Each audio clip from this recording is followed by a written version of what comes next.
ಈ ಪತ್ರಿಕಾಗೋಷ್ಠಿ ನಿಮ್ಮೆಲ್ಲರಿಗೂ ಗೊತ್ತಿರೋ ಹಾಗೆ ಹಿಂದಿನ ಚಳಿಗಾಲದ ಒಂದು ಅಧಿವೇಶನದಲ್ಲಿ ಕೊನೆಯ ದಿನಗಳಲ್ಲಿ ನಮಗೆ ಈ ವಿ ಜಿ ರಾಮ್ಜಿ ಹೊಸ ಕಾಯ್ದೆಯನ್ನು ಅನುಷ್ಠಾನ ಮಾಡೋದಕ್ಕೆ ಒಂದು ಅವಕಾಶ ಸಿಕ್ಕಿತ್ತು. ಈ ಸಂದರ್ಭದಲ್ಲಿ ಅದರ ಕುರಿತು ಒಂದಷ್ಟು ಅಂಶಗಳು ನಿಮ್ಮ ಜೊತೆ ಹಂಚ್ಕೊಳ್ಳೋದಕ್ಕೆ, ಇದು ಯಾವ ರೀತಿ ನಮ್ಮ ಗ್ರಾಮೀಣ ವಾತಾವರಣ, ಗ್ರಾಮ ಒಂದು ಆರ್ಥಿಕತೆಯನ್ನು ಯಾವ ರೀತಿ ಬಲಪಡಿಸ್ತದೆ ಅಂತ ನಿಮ್ಮ ಜೊತೆ ಹಂಚ್ಕೊಳ್ಳೋದಕ್ಕೆ ಈ ಒಂದು ಪ್ರೆಸ್ ಮೀಟಿಂಗನ್ನು ಕರೆದಿದ್ದೀವಿ. ಎಲ್ಲರಿಗೂ ಗೊತ್ತಿರೋ ಹಾಗೆ ಭಾರತದ ಒಂದು ಇತಿಹಾಸದಲ್ಲೇ ಗ್ರಾಮೀಣ ಮಟ್ಟದ ಒಂದು ಏನು ವ್ಯವಸ್ಥೆ ಇದೆ, ಆರ್ಥಿಕ ವ್ಯವಸ್ಥೆ, ಅದನ್ನ ಬಲಪಡಿಸುವಂಥದ್ದು ಪ್ರತಿಯೊಬ್ಬರ ಒಂದು ಗುರಿಯಾಗಿತ್ತು. ಹಿಂದೆ ಮೈಸೂರು ಸಂಸ್ಥಾನ ಇರ್ಬೋದು, ಪ್ರಸ್ತುತ ಕರ್ನಾಟಕ ರಾಜ್ಯ ಇರ್ಬೋದು, ಇಡೀ ದೇಶದಲ್ಲೇ ಭಾರತದಲ್ಲೇ ಯಾವಾಗಲೂ ಸಹ ರೈತರ ಸಬಲೀಕರಣಕ್ಕಾಗಿ ಸಮಸ್ತ ಭಾರತೀಯರು ಮತ್ತು ಭಾರತೀಯ ಸಮಾಜ ನಿಂತಿದೆ. ಅದಕ್ಕೆ ತಕ್ಕ ರಾಜಕಾರಣಿಗಳು ಮತ್ತು ಸರ್ಕಾರಗಳು ಕೂಡ ಒಂದು ಹೋರಾಟ ಮಾಡ್ತಾ ಬಂದಿದ್ದಾರೆ. ಕಾಲಕ್ಕೆ ತಕ್ಕ ಒಳ್ಳೊಳ್ಳೆ ಯೋಜನೆಗಳನ್ನು ಅವರು ರಚಿಸಿ ನಂತರ ಅದನ್ನ ಅನುಷ್ಠಾನ ಮಾಡ್ತಾ ಈ ಒಂದು ರೈತರಿಗೆ ಹೋರಾಟಕ್ಕೆ, ಅವರ ಒಳ್ಳೆತನಕ್ಕೆ, ಅವ್ರಿಗೆ ಒಳ್ಳೆಯದಾಗಲಿ ಅಂತ ಒಳ್ಳೊಳ್ಳೆ ಕೆಲಸವನ್ನು ಮಾಡ್ತಾ ಬಂದಿದ್ದಾರೆ. ಸಹಜವಾಗಿ ಒಂದು ಆಡಳಿತಾತ್ಮಕ ಹಿತದೃಷ್ಟಿಯಲ್ಲಿ ಮತ್ತು ಕಾಲಾನುಕಾಲಕ್ಕೆ ಯೋಜನೆಗಳನ್ನು ಪಾರದರ್ಶಕತೆ ಮತ್ತು ಪರಿಣಾಮ ತರುವ ನಿಟ್ಟಿನಲ್ಲಿ ಕೆಲವು ಯೋಜನೆಗಳಿಗೆ ಅಗತ್ಯ ಪರಿಷ್ಕರಣೆ ತರುವುದು ಅವಶ್ಯಕವಾಗಿರುತ್ತದೆ. ಆ ನಿಟ್ಟಿನಲ್ಲಿ ಹಿಂದೆ ಇದ್ದಿರ್ತಕ್ಕಂಥ ಮನ್ರೇಗಾ ಇವತ್ತು ವಿ ಜಿ ರಾಮ್ಜಿ ಆಗಿ ಅದು ಪರಿವರ್ತನೆ ಆಗಿದೆ. ಈಗಾಗಲೇ ಹೇಳಿದ್ದೀನಿ, ಗ್ರಾಮೀಣ ಮಟ್ಟದಲ್ಲಿ ಉದ್ಯೋಗ ಅತ್ಯಂತ ಅವಶ್ಯಕವಾದದ್ದು. ಜೊತೆಗೆ ಆ ಒಂದು ಮಟ್ಟದಲ್ಲಿ ಕೃಷಿ ಮೇಲೆ ಜಾಸ್ತಿ ಅವಲಂಬಿತರಾಗಿರ್ತಕ್ಕಂಥ ಕ್ಷೇತ್ರ ಆಗಿರೋ ಕಾರಣಕ್ಕಾಗಿ ಬರೀ ಅದೇ ಒಂದೇ ಒಂದು ಅಂದರೆ ಕೃಷಿ ಮೇಲೆ ಅವಲಂಬಿಸುವಂಥದ್ದು ಒಂದು ವ್ಯವಸ್ಥೆಗಾಗಿ ನಾವು ಅವಲಂಬಿಸೋದು ಸಾಧ್ಯವಿಲ್ಲ. ಅದಕ್ಕಾಗಿ ಒಂದು ಬೇರೆ ರೀತಿಯಲ್ಲಿ ಉದ್ಯೋಗವನ್ನು ಸೃಷ್ಟಿ ಮಾಡೋದಕ್ಕೆ ನಮಗೆ ಅಂದರೆ ಹಿಂದೆನೂ ಕೂಡ ಅನೇಕ ಸರ್ಕಾರಗಳು ಅನೇಕ ಯೋಜನೆಗಳನ್ನು ತಂದಿದ್ದಾರೆ.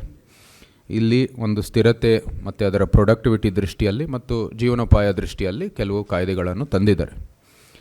ಹಿಂದೆ UPA ಒಂದು ಸರ್ಕಾರ 2004ರಿಂದ 2014ವರೆಗೆ ನಡೆದಿತ್ತು. ಆ ಸಂದರ್ಭದಲ್ಲಿ ಮನ್ರೇಗಾವನ್ನು ತಂದಿದ್ದರು. ಇದು ಒಂದು ಪರಿಹಾರ ಚರಿತ ಒಂದು ಮಾದರಿ. ಜೊತೆಗೆ ಇದು ಅಂದಿನ ಕಾಲದಲ್ಲಿ ಅವರು ಆ ಒಂದು ಸರ್ಕಾರ ಇದು ಸೂಕ್ತ ಅಂತ ಅನಿಸ್ಕೊಂಡು ಅವರು ಒಂದು ಇದು ಅನುಷ್ಠಾನ ಮಾಡಿದ್ರು. ನಿಜಕ್ಕೂ ಇದನ್ನ ನಾವು ಪರಿಶೀಲನೆ ಮಾಡುವಾಗ ನಮಗೂ ಕೂಡ 18 ತಿಂಗಳು ಇದು ಅನೇಕ ದಿಶಾ ಮೀಟಿಂಗ್ಗಳಿರ್ಬೋದು, ಸಭೆಗಳು ನಡೆಸುವ ಸಂದರ್ಭದಲ್ಲಿ ಮತ್ತು ಇದರದ್ದೇ ನಿರ್ದಿಷ್ಟವಾಗಿ ಒಂದು ಪರಿಶೀಲನೆ ಸಭೆ ನಡೆಸುವಂಥ ಸಮಯದಲ್ಲಿ ನಮಗೆ ಗೊತ್ತಾಯಿತು, ಇದು ಬಹಳನೇ ಒಂದು ಭ್ರಷ್ಟಾಚಾರಕ್ಕೆ ಒಂದು ಅವಕಾಶ ನೀಡುವಂಥದ್ದು ಒಂದು ವ್ಯವಸ್ಥೆ.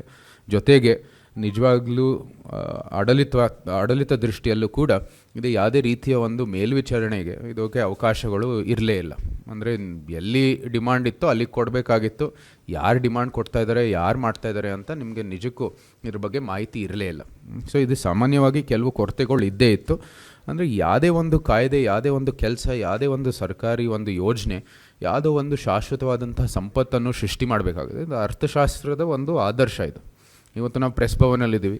ಈ ಒಂದು ಜಾಗಕ್ಕೆ ಒಂದು ಹಣವನ್ನು ನೀಡುತ್ತೆ ಶಾಶ್ವತವಾದಂಥ ಇವತ್ತು ಕಟ್ಟಡ ಇದೆ. ಅಂದರೆ ಇದರ ಮೂಲಕ ಏನು ಉದ್ಯೋಗ ಸೃಷ್ಟಿ ಮಾಡಿದೆ ಕನ್ಸ್ಟ್ರಕ್ಷನ್ ವರ್ಕರ್ಗೆ ಮತ್ತು ನಂತರ ಬೇರೆ ಬೇರೆ ಅವ್ರಿಗೆ ಯಾರು ಕಾಂಟ್ರಾಕ್ಟ್ ಕೊಟ್ಟಿದ್ದಾರೋ ಶಾಶ್ವತವಾದಂಥ ಒಂದು ಸಂಪತ್ತು ಸೃಷ್ಟಿಯಾಗಿದೆ. ಆದರೆ ಮನ್ರೇಗಾ ನೀಡ್ತಾ ಇರ್ತಕ್ಕಂಥ ಹಣಕ್ಕೆ ಶಾಶ್ವತವಾದಂಥ ಸಂಪತ್ತು ಎಲ್ಲೂ ಕೂಡ ಸೃಷ್ಟಿಯಾಗಲಿಲ್ಲ. ಇನ್ನು ಭಾಳ ನಿಮಗೆ ಸಾಬೀತಾಗಿದೆ. ಇದು ರೋಡ್ ಕಟ್ಟಿಂಗ್ ಇರ್ಬೋದು, ಹೂಲು ಎತ್ತೋದಿರ್ಬೋದು, ಏನೇ ಒಂದು ಕೆಲಸ ಕೊಡ್ತಾಯಿದ್ರು ಸಹ ಇಲ್ಲಿ ಅಲ್ಲಿ ಒಂದು ಸಣ್ಣ ಪರಿಣಾಮ ಆದರೂ ಸಹ ನಿಜವಾಗಿಯೂ ಶಾಶ್ವತವಾದಂಥ ಒಂದು ಸಬಲೀಕರಣ ಯಾವುದೇ ರೀತಿ ಆಗಲಿಲ್ಲ ರೈತ ಮಟ್ಟಕ್ಕೆ. ಜೊತೆಗೆ ಸಂಪತ್ತನ್ನು ಕೂಡ ನಿಜವಾಗಿಯೂ ಕೂಡ ಸೃಷ್ಟಿ ಆಗಲಿಲ್ಲ. ಇದು ಕೆಲವು ಕೊರತೆಗಳು ನಮಗೆ ಮನ್ರೇಗಾ ಅಲ್ಲಿ ಕಾಣ್ತಾ ಇರೋದು.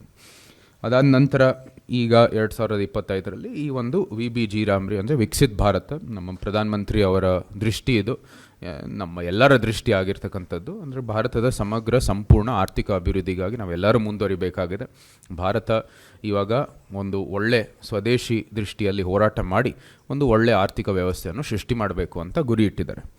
ಇದಕ್ಕಾಗಿ ಈ ಒಂದು ಒಳ್ಳೆ ಕಾಯ್ದೆ ಈ ಒಂದು ಸಾರ್ವಜನಿಕ ಏನು ತಾವೆಲ್ಲರೂ ಕಟ್ಟಿರ್ತಕ್ಕಂಥ ತೆರಿಗೆಯ ಹಣವನ್ನು ಒಳ್ಳೆ ರೀತಿಯಲ್ಲಿ ಬಳಸೋ ದೃಷ್ಟಿಯಲ್ಲಿ ಗ್ರಾಮೀಣ ಮಟ್ಟದಲ್ಲಿ ಕೌಶಲ್ಯ ಅಭಿವೃದ್ಧಿ ಮಾಡೋದಕ್ಕೆ, ನಿಜವಾದಂಥ ಕೌಶಲ್ಯಗಳು ಕೊಡೋದಕ್ಕೆ, ಜೊತೆಗೆ ಶಾಶ್ವತವಾಗಿರ್ತಕ್ಕಂಥ ಸಂಪತ್ತನ್ನು ಸೃಷ್ಟಿ ಮಾಡೋ ದೃಷ್ಟಿಯಲ್ಲಿ ಮತ್ತು ಸ್ಥಳೀಯ ವ್ಯವಹಾರಕ್ಕೆ ಪ್ರೋತ್ಸಾಹ ಕೊಡೋ ದೃಷ್ಟಿಯಲ್ಲಿ ಈ ಒಂದು ಗ್ರಾಮೀಣ ಅಭಿವೃದ್ಧಿ ಅದನ್ನು ಕೂಡ ಅದು ವಿಕಸಿತ ಭಾರತಕ್ಕೆ ಹೊಂದಾಣಿಕೆ ಇರ್ತಕ್ಕಂಥದ್ದು ಭಾಳ ಸ್ಪಷ್ಟವಾಗಿ ಈ ಸಂದರ್ಭದಲ್ಲಿ ಹೇಳಕ್ಕೆ ಇಷ್ಟಪಡ್ತೀನಿ. ಈ ಒಂದು ಕಾಯ್ದೆಯ ಒಂದು ಗುರಿ ಅಥವಾ ದೃಷ್ಟಿ ಅಂತ ಹೇಳ್ಬೋದು. ಇದು ಭವಿಷ್ಯಕ್ಕಾಗಿ ನಾವು ಸಿದ್ಧ ಆಗಬೇಕಾಗಿದೆ. ಸಮಗ್ರ ಸಂಪೂರ್ಣ ಆರ್ಥಿಕ ಅಭಿವೃದ್ಧಿ ನಮ್ಮ ಗ್ರಾಮೀಣ ಕ್ಷೇತ್ರದ ಇಲ್ಲದೇ ನಾವು ಮಾಡೋಕ್ಕಾಗಲ್ಲ. ಗ್ರಾಮೀಣ ಮಟ್ಟನೇ, ಗ್ರಾಮೀಣ ಒಂದು ವಾತಾವರಣ, ಗ್ರಾಮೀಣ ಆರ್ಥಿಕತೆ ಅದೇ ಬಲವಾಗಿದ್ದರೆ ಈ ವಿಕಸಿತ ಭಾರತ ಸಾಧ್ಯ ಅಂತ ನಮ್ಮ ಭಾಳ ಸ್ಪಷ್ಟವಾಗಿರ್ತಕ್ಕಂಥ ನಿಲುವು. ಆ ನಿಟ್ಟಿನಲ್ಲಿ ಒಂದು ಒಳ್ಳೆಯ ಅಭಿವೃದ್ಧಿಯ ಚೌಕಟ್ಟನ್ನು ಕೊಟ್ಟು ಇವತ್ತು ಆ ಏನು ಪರಿಹಾರ ಚಾರಿತ ಒಂದು ಏನು ವ್ಯವಸ್ಥೆ ಇತ್ತು ಅದನ್ನ ಸಂಪೂರ್ಣವಾಗಿ ಅದನ್ನ ಒಂದು ಪ್ರೊಡಕ್ಟಿವಿಟಿ ಓರಿಯೆಂಟೆಡ್ ಅಪ್ರೋಚನ್ನು ಪರಿವರ್ತನೆ ಮಾಡಿರ್ತಕ್ಕಂಥದ್ದು ಇದು ವಿಕಸಿತ ಭಾರತಕ್ಕೆ ತಕ್ಕ ಇರ್ತಕ್ಕಂಥದ್ದು. ಮತ್ತು ಸುಮಾರು 1.5 ಲಕ್ಷ ಏನು ಫೈನಾನ್ಷಿಯಲ್ ಇಂಪ್ಲಿಕೇಶನ್ ಇದೆ ಅದಕ್ಕೂ ಕೂಡ ತಕ್ಕ ಒಂದು ಹೋರಾಟ ಮಾಡ್ತಾಯಿದ್ವಿ. ಇದರ ಗುರಿ ಈಗಾಗಲೇ ಹೇಳಿದ್ದೀನಿ, ನಮ್ಮ ಜೀವನೋಪಾಯದ ಒಂದು ರಕ್ಷಣೆ ಕೊಡೋದಕ್ಕೆ ಗ್ರಾಮೀಣ ಮಟ್ಟದಲ್ಲಿ, ಜೊತೆಗೆ ಸ್ಥಿರವಾದಂಥ ಉದ್ಯೋಗನೂ ಕೂಡ ಸೃಷ್ಟಿ ಮಾಡೋದಕ್ಕೆ.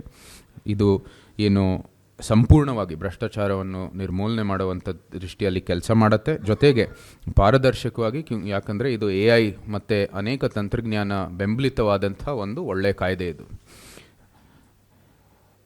ಈಗಾಗಲೇ 3-4 ಸತಿ ಹೇಳಿದ್ದೀನಿ, ಗ್ರಾಮೀಣ ಮಟ್ಟದಲ್ಲಿ ಶಾಶ್ವತವಾದಂಥ ಒಳ್ಳೆ ಡ್ಯೂರಬಲ್ ಆಗಿರ್ತಕ್ಕಂಥ ಸಂಪತ್ತನ್ನು ಕೂಡ ಸೃಷ್ಟಿ ಮಾಡೋ ದೃಷ್ಟಿಯಲ್ಲಿ ಇದಕ್ಕೆ ತಕ್ಕ ಒಂದು ಒಳ್ಳೆ ನೀತಿ ನಿಯಮಗಳಿದ್ದಾವೆ. ಮತ್ತು ಲೆಕ್ಕೋಪಚಾರ ಒಂದು ದೃಷ್ಟಿಯಲ್ಲಿ, ಲೆಕ್ಕ ಪರಿಶೋಧನೆಯ ದೃಷ್ಟಿಯಲ್ಲಿ ಇದು ಒಂದು ಒಳ್ಳೆ ವ್ಯವಸ್ಥೆಯನ್ನು ಕೂಡ ಮಾಡಿದೆ. ಹಿಂದೆ ಮನ್ರೇಗಾ ಅಲ್ಲಿ ಈ ಲೆಕ್ಕ ಪರಿಶೋಧನೆಯ ದೃಷ್ಟಿಯಲ್ಲಿ ಯಾವುದೇ ರೀತಿಯ ವ್ಯವಸ್ಥೆ ಇರಲಿಲ್ಲ. ಯಾರು ಅಕೌಂಟಬಲ್ಲು ಯಾರು ಇಲ್ಲ ಅಂತ ಯಾರಿಗೂ ಗೊತ್ತೇ ಇಲ್ಲ.